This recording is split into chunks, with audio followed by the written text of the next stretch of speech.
You're listening to the Jiu Jitsu Lou podcast, and I'm Lou Temlett. I'm guessing you're having a good day because either you've been on the mats, considering getting on the mats, or maybe your goal is to be a world champion. I'm so happy you're here listening or watching this episode. Please don't tap out before the end. When you feel anger and resentment, start training Jiu Jitsu. I'd like to welcome Andrej Tasev to my podcast. Hi, Andrej. How are you? Good. How are you? Pleasure to be here. Fantastic. Thank you. It's so great to see you. I've recently met you at the E087 event where your teammate Iris Day was competing and came away with a win, which was absolutely fantastic. We are so overjoyed. But today we're talking about you, Andrej. So talk to me about this kind of anger and anger and resentment, because some of us often feel that those feelings shouldn't be expressed. They shouldn't kind of have a place in the world, but actually we need to understand every feeling and work through it and understand where it's come from and kind of maybe channel the energy that's around some of these things. So tell me some kind of backstory, Andrej. Yeah, absolutely. So, like you said, I think every emotion and every feeling should be expressed and put into something useful. And I think anger is actually a really good base for starting something new. And yeah, I think ever since I was a really small kid, I've always been a little bit over the top with things, a little bit angry, and like just doing everything fast. Not really thinking through things, which sometimes I still do. But yeah, I started jiu-jitsu because I had to put that anger and that energy into something. And it didn't start with jiu-jitsu, it started with boxing when I was 6 or 7 years old back in Macedonia. Yeah. And it was boxing, and then I did a bit of karate. And then when I moved to the UK at 10, that anger just built up even more because I didn't know the language. I didn't have any friends. I was getting bullied a little bit as well, and I just did Yeah. not like it at all. And I really wanted to go back home. But then I saw a flyer that Coach Nat was doing jiu-jitsu classes, and I was like, oh, I really want to do this. I really want to do this. And then I was speaking to my best friend, who still is my best friend after 8 years. His name's Gab. He just dragged me to jiu-jitsu, and I pulled up with my karate gi. I had this orange belt, and all the kids were like, "Whoa, it's an orange belt!" I was not an orange belt. I was an orange belt in karate, not Yeah. jiu-jitsu. And Yeah. then first session, I just absolutely just went crazy at these kids. I was like hitting them, I was elbowing them in the face, I was going all over the place. And that was like, Wow. Andre, you need to relax, you need to relax. And at the end, I remember she was doing Student of the Week, but with medals. So we did with belts now with the kids. Yeah. We used to do medals, and she gave me a medal straight away. And I run out, I'm like, Mom, look, I got a medal straight away. She's like, yeah, you were born for this. I was like, I know. So that's where the passion, I think, for jiu-jitsu started and never stopped. Wow. That is some story. And coming into the UK, not able to speak English very well, is a challenge. And I can see how, not fitting in with the kind of education system or kind of friends and the community is a real challenge. Tell me about how you felt, kind of not necessarily feeling like you fitted in to the society.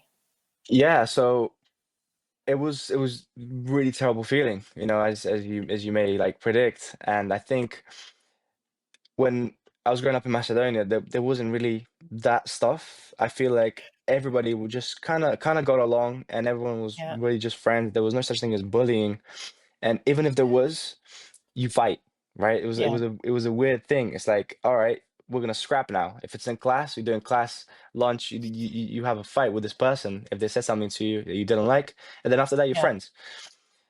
It was not like that here, and I got picked on a couple times the first time I came, and then I started like trying to fight these kids, and I was like, Anji, you can't do that. You can't do that here. Like, okay, I'm sorry, I'm sorry. So that was really difficult for me because Yeah. as a little 10-year-old, I'm like, okay, like if they said something bad to me, I'm gonna have to fight them. It's not like that. Yeah. And then that's Yeah. another reason why jiu-jitsu started, you know. And then after that, I got so much calmer.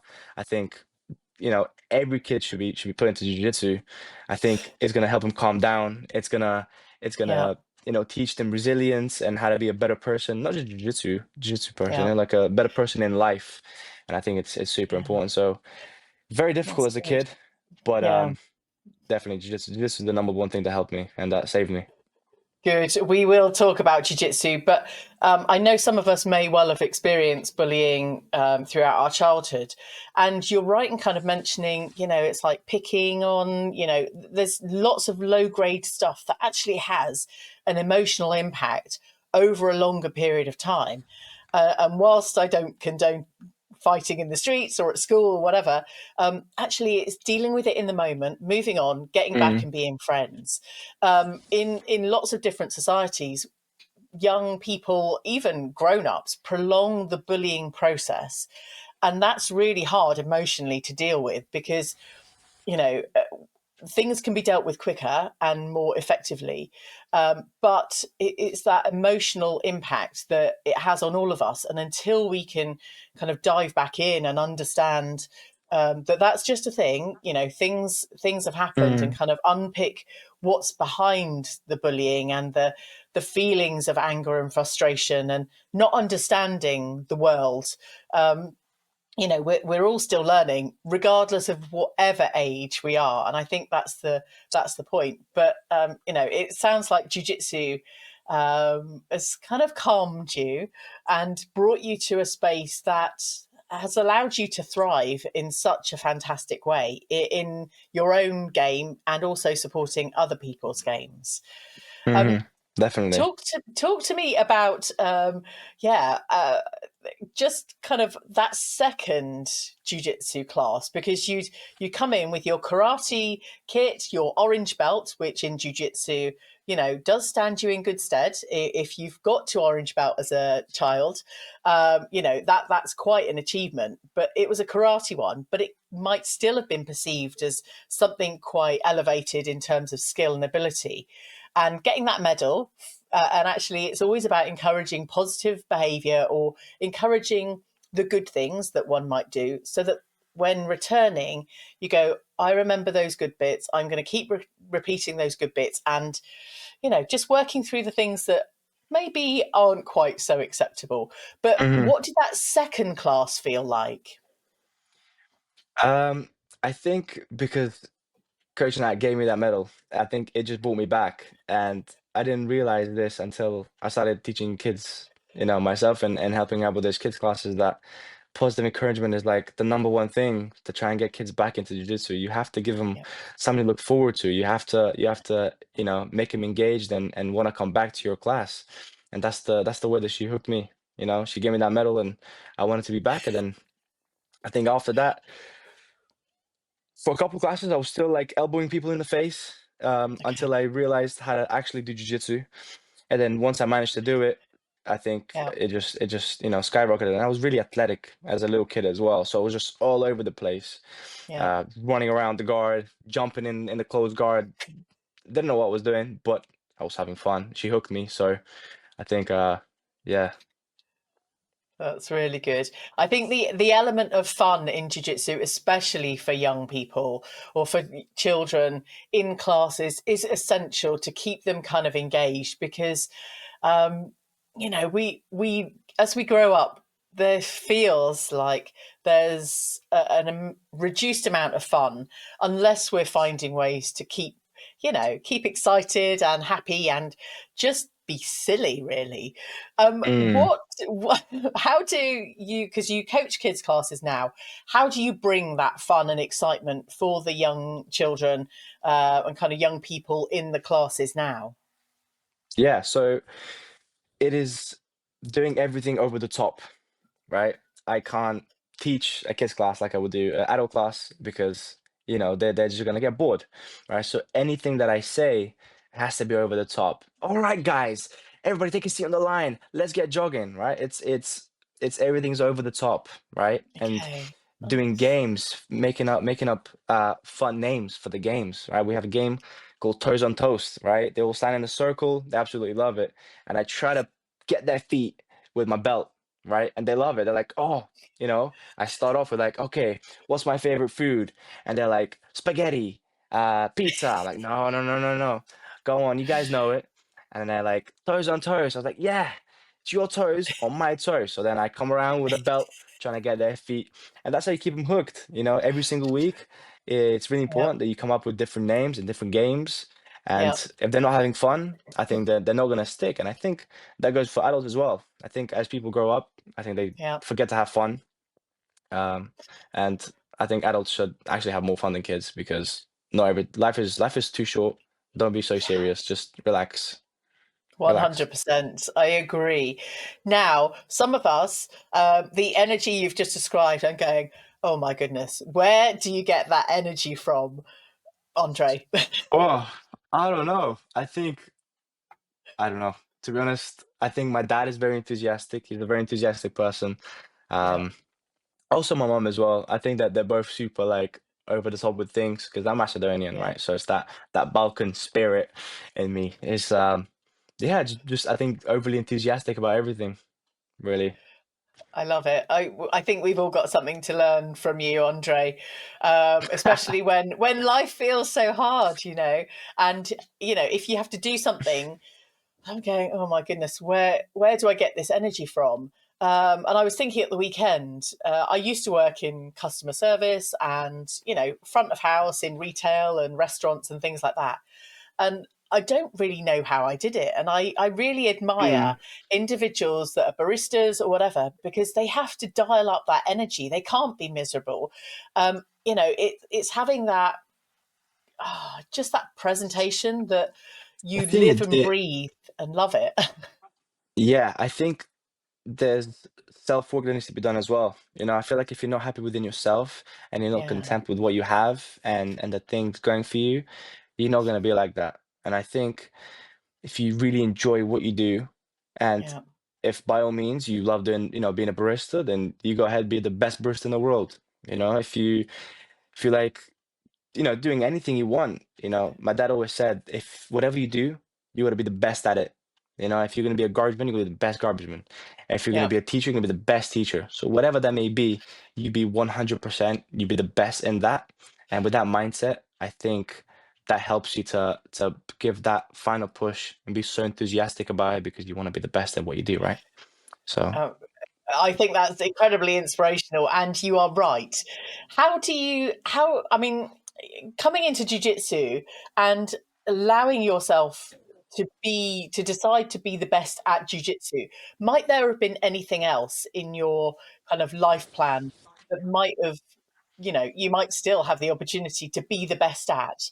What are your kind of mm, goals and visions? Because my thinking is that, we could, I used to work in tech, I still do. But I'm kind of okay. But I don't have a drive to be the best at general technology. I like being the best at certain things within technology, and that's my driver. But I don't get the opportunity to do it 24/7. So mm. the kind of element of being the best and just keeping that energy at that best level. Do you think you would have applied that to anything else? Definitely. But I think what I'm doing now, there's something about it that brings me back every single time. Um, I think my dad, he was a professional footballer and he used to play for the Macedonian team for a little bit, Yeah, and he always thought that I was going to be a footballer, and I turned out to be the thing that's furthest away from that. I tried to yeah, do football, but I was absolutely terrible. And the only position I was really good at was defense because I could just kick people. Um, and then definitely wasn't for me, right? So I needed something more yeah. exciting, more over the Okay. top. So I think when it came to jiu-jitsu, it was that thing that I've kind of been looking for, and Yeah, there was no second guessing that this is what I'm gonna do. And I wasn't really good at school, and the school system didn't really sit with me. yeah, I think I don't want to slate it too much, but I think it's outdated, and I think that yeah, there's kids that learn in different ways, and teachers just standing in front teaching everybody the same thing, you only target maybe 50% of those kids. What about the rest? You know, and Yeah. I was the 50%. I was the rest, and I had to do Yeah. something. I had to find something that I could do for my future. And Yeah. I'm glad that God gave me jiu-jitsu, because I don't know what I would have done if I didn't do it. No, that is fantastic. And I think, having the opportunity to find your thing that you want to be the best at, giving young people the opportunity to try lots of different activities, to try lots of different experiences, to allow them to find that passion and energy to be the best at that thing. Even us,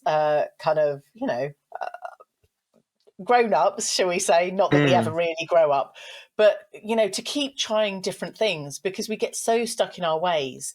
2.5 3 years ago, if I hadn't found jiu-jitsu, I wouldn't be feeling this passion for jiu-jitsu either.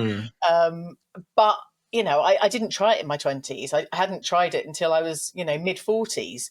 So there's yeah, still, just keep looking for that passion and thing that absolutely. you might want to be the best at. Yeah, And for me, never give up. You've just got to never give up. keep trying all those things. And I know we're probably speaking to the converted, or people watching this, that you've already found jiu-jitsu, you already love it, and you're continuing going. But there's no harm in trying to find or Find something continue to. else. Find Yeah, something else. You exactly. know, like it doesn't just have to be jiu-jitsu. Like learn an instrument, you know? Learn to play the guitar. I tried to do that, it Yeah, didn't work. But just do whatever, you know? Get into yeah, drawing or stuff like yeah, that. Like put yourself in the kid's shoes, right? If you were a yeah. kid again, you would be doing tens and thousands of things. Do it again. Why not now? This episode is sponsored by Grow Jiu Jitsu. Not only a place to train and grow physically with jiu-jitsu skills, but a place to make time to do what brings you joy and sets your soul on fire. When you want to build your confidence with work off the mats and in your life planner, contact Natalie for one-to-one mentoring that will encourage your self-belief and your journey to achieve good things in life. Head over to growjujitsu.com today.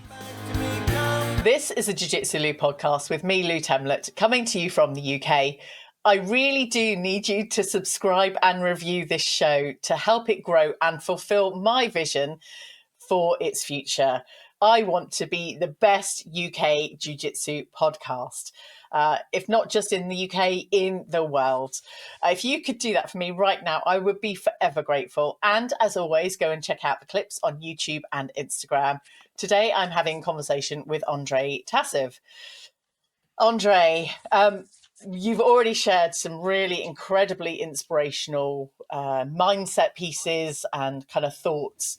But talk me through your progression as a 10-year-old coming into the UK, throughout your kind of jiu-jitsu journey to where you are now. Mm. Yeah, so the first couple of years, I think I don't really remember it when I was super young. For some reason, I've got a blank thing before 13, 14. I just can't remember anything. But I Yeah, know I was doing jiu-jitsu and I was like, doing competitions and stuff like that, but it wasn't super serious. Like I was coming to classes and just having fun with my friends. And then as I got closer to 15, 16, and as jiu-jitsu went like this and school went yeah, like this, I was like, I have to do this, you know? yeah, And I think at 15, I really started to put the pace on, doing all the adult classes, which is yeah, very difficult. I think I started with 14 actually. Yeah, 14 years old. I was doing yeah, the adult classes, and it was tricky. Like these adults, they don't mess about, So I had to work on my technique. I'm not gonna outstrength a fully grown adult, but yeah, I'm faster than them, and my technique is probably better than them. So if I can manage to get on top and hold base and be smart about how I train with them, yeah. I can get better. And yeah, at 16, I started the apprenticeship program with Coach Nat, and ever since then, my jiu-jitsu skyrocketed, my teaching skyrocketed, and I'm happy as they've ever been. Oh my gosh, that's just incredible to hear. I love hearing such positive stories.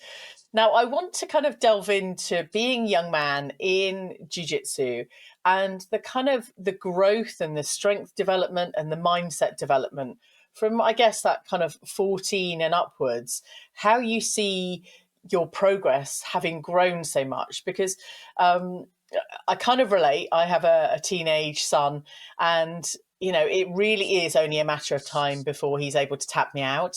I feel, because of strength, testosterone, all the other things. But how challenging are those kind of hormonal changes and growth and ability?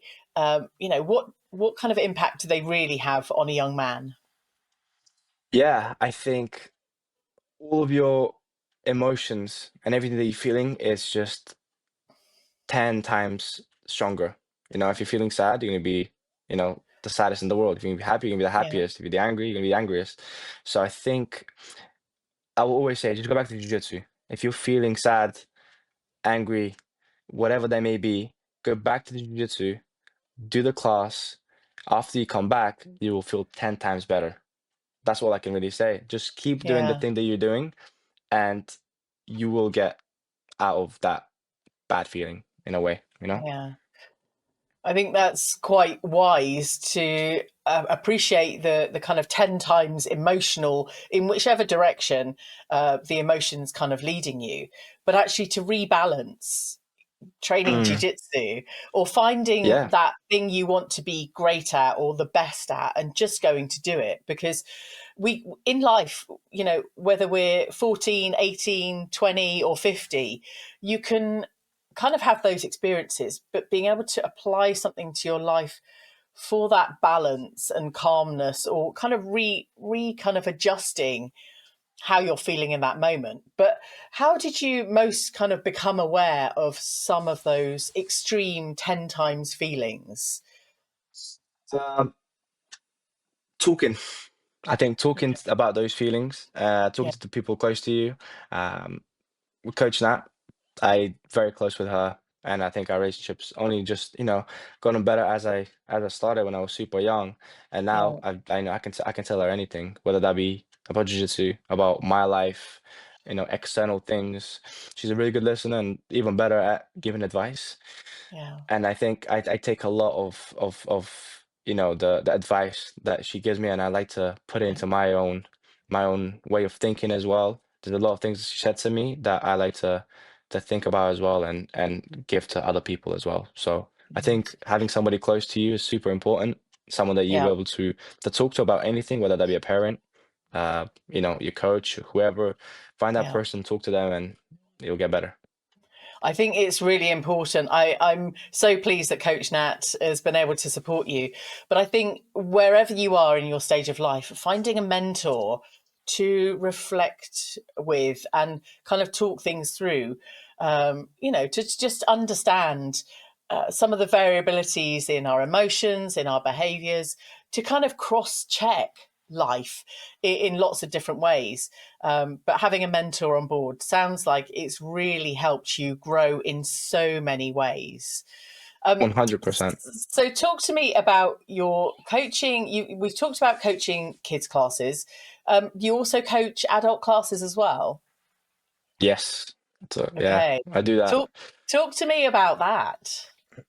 Yeah, so I teach Tuesdays, Fridays, Saturdays, most Mondays as well. So pretty much like Monday through Saturday. If I'm not doing Yeah, kids classes, I'm doing adult classes. And for the adults, it's super important to look at the team dynamic. mm, And sometimes your own training, you might have to put on the back a little bit in order to help others and coach a little bit, which is completely fine. But at the same time, I think when you coach, your jiu-jitsu gets better as well.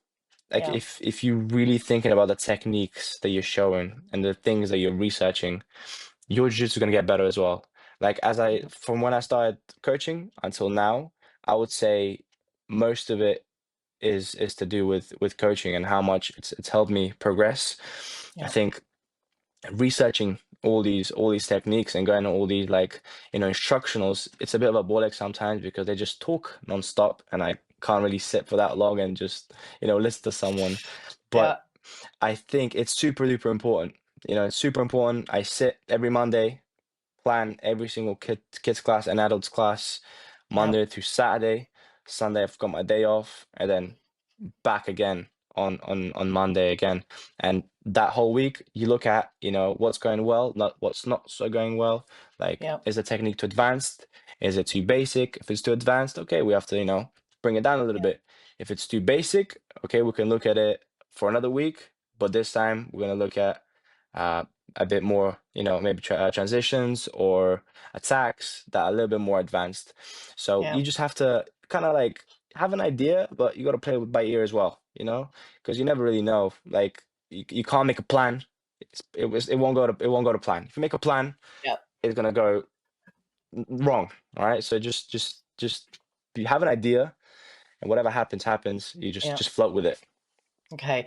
I want to ask you, what has been your biggest, most memorable growth throughout your jiu-jitsu career? And then I want you to think about someone that you've seen grow and kind of echo, had some kind of, sparkly, amazing growth moments that you've observed and felt that actually that's been exceptional. Um, to be honest, don't really know. I think um there isn't like a specific person that I Yeah. think, helped me like just push a little bit. Um, there was a point where like I wanted to quit jiu-jitsu because I was doing rugby as well, Yeah. and I was like, well, I want to do rugby because it's more fun, and jiu-jitsu was like, oh my God, like it's kind of getting repetitive. Yeah. But I think my parents were the people that brought me back to it, and they gave me a kick up the butt, and they were like, "You need to do jiu-jitsu. You're not, you will, it will be a disservice to stop doing it. You've been Yeah. doing it for so long. Um, you gotta keep doing it." So then that's when I kind of left rugby and I just started doing jiu-jitsu. But I think most inspirational as probably my parents. They work super hard for what they have. Yeah. Especially my dad, like coming to the UK at by himself, a couple months working. Um, in the rain, he was on a bike, working at Tesco's, trying to make ends meet just to bring me and my family here. Um, and I think I look up to him a lot in those things. So yeah. Fantastic. And I kind of want to just reflect on, any teammate that you may have seen grow over the period of time, and maybe their jiu-jitsu has become more exceptional, or they might have won some medals recently. Hmm. Definitely Iris and definitely Gab. Them two are my absolute favorite. Um, Not saying that anyone listening from the team, you're my favorite as well, but I We absolutely don't always adore have to these be two. diplomatic. Right? Yeah, I absolutely love them, and I think anytime that they go out to put on a show, whether it's win or Yeah. lose, they are happy and they are, okay with losing. Like that's the Yeah. number one thing, isn't it? If you can be happy with whatever you have, then Yeah. nothing can stop you. Yeah, I think it's absolutely being content and happy, and just knowing that whatever small steps we're taking, we're still working towards being the best. Now, you want to be a world champion. What what does your what are the milestones towards getting to world champion, Andre, for you? Yeah. So I want to be able to podium at Euros next year in January. I think that's a really big goal for me. Yeah. At proper belt, I think hitting podium is it's like it's insane, right? And it's not like it's little steps. It's little Yeah. steps. It's gonna take time, and I'm here for it, right? So doing as many minors and major competitions as much as I can. Yeah. Hopefully one day being able to go to LA to compete at the Worlds. Not necessarily, at black belt. It could be before if you know everything goes to plan and all the Yeah. puzzle pieces fall into place. I would absolutely love to go to LA and do that. Also teaching as much as I can. Pretty much just doing everything that I'm doing right now, Yeah. but for a longer period of time and not quitting and not giving up. I Yeah. think the athlete lifestyle is quite boring. I think it looks quite glamorous from the Yeah, outside, but I think it is just it's the same thing every single day. You know, you wake up, train, home, teach, eat, and it's just so yeah, repetitive. yeah, And I think it takes a special person to be able to do that for a very long period of time, and yeah, being okay that maybe you get there one day and you won't win, yeah, and I'm fine with that too. You know, I think if I go there years after years after years and I don't get it, I'm fine with that. Because yeah, if I don't get it, I was never meant to get it anyway. Right? It was yeah, never it was never in my plan anyway. And if God decides that it's not for me, it's not for yeah, me. But yeah. just keep kicking, keep at it. I do believe the universe has, has a plan, but equally it's about us making plans. Now, how important is it to have those incremental milestones before you get to your kind of the goal or achievement and the best in your thing, to kind of keep you going? Yeah, I think it's super important. I think if you don't have those, you can't reflect back on what's going well and what's not, Yeah, gone so well. And I think if you just take these massive big steps at the start, it may look all glamorous and it's gonna be like, oh look, I'm doing this great yeah, thing. But when you look back, there's gonna be small little things missing from each big step. But if yeah, you take little steps, you're gonna cover everything, right? You're gonna cover the whole ground. Um, so I think it's super important to reflect back on your journey, not just like jiu-jitsu progress, but also like mental yeah, and what things you did to help you for each competition, because each competition is different, isn't it? yeah, Um, yeah, and absolutely. and the mental work that went into that, because it's a different ball game going to the Worlds and then doing the London Open. It's totally Yeah. different, and yeah, you gotta do that to be able to do that, in my opinion. Incredible. Now, I want to talk about from that very first medal on your first night uh, doing jiu-jitsu. How do you now kind of see the value of promoting kids in their kids' classes throughout their journey in jiu-jitsu? I think it's one of the most important things, and I think giving kids, little kids as well, like 4, 5, 6-year-olds, stripes is like the best thing for them. Not necessarily just belts, but like striping them and not letting it go on for too long. Because I know gyms that don't really stripe kids um, that often, and they kind of do it under the adult syllabus. We don't typically do that.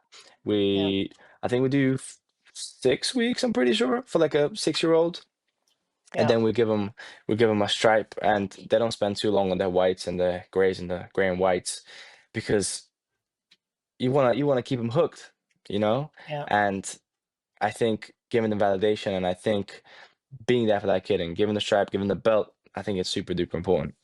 yeah.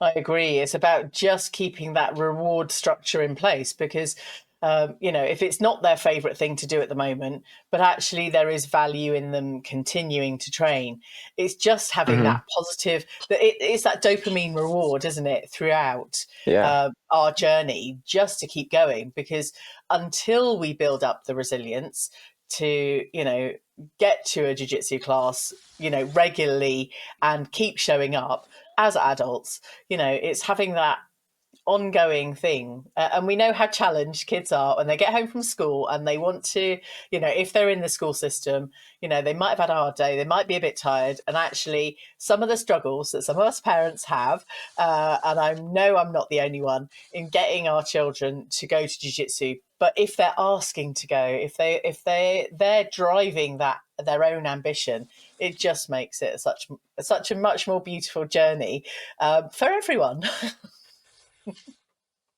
I think you should definitely try and push your kids to go to jiu as much as you can. Like, give them like a little, like, I don't know, like, if you go to jiu-jitsu, I'll get you ice cream, stuff like that, because No, it's so no, we're important. not doing bribery, Andre. Oh no, It's okay. just like we are going. There is no argument. We're going. Okay. Yeah. Well, if it gets to that point, then you might have to pull out that. But trying to get him there, I think is so Yeah, important. It's, it is important, and it sounds like your journey from starting and just having that continued support from your family and from Coach Nat and the team has just allowed you to grow into such an incredible, I'm going to say young person, because you're still incredibly young in the scheme of, life of 100 years or whatever. But you've got a long way to go, and you've got a lot of successes coming your way. I am very excited to see your continued journey, winning or losing, or learning, whatever it happens to be. It's a journey and it's growth, and it's still going to continue to be amazing. Absolutely. Thank you so much. How Thank can you. people follow your journey and find out what you're up to, Andrej? Yeah, so they can follow my personal account on Instagram. It's just Andrej Tasev _JJ. And they can also follow the Good. team at Grow Jiu Jitsu. And yeah, Facebook as well. Grow Jiu Jitsu, Andrej Tasev, same thing. Amazing. Well, I wish you all the luck. And I know we're recording this on the Monday, so you've got a busy schedule ahead, and you will continue, planning your Mondays, growing your jiu-jitsu and supporting the rest of your team. I know they all really value your support, Andrej. So thank you for joining me. Thank you so much. Thank you for having me. It's been You're a pleasure. welcome. Thank you. I hope you enjoyed this episode. Thank you for telling your friends about this show. And please do rate and review this show for its continued growth and to be the best. Thanks again for listening. Catch you on the next episode of the Jiu Jitsu Lu podcast.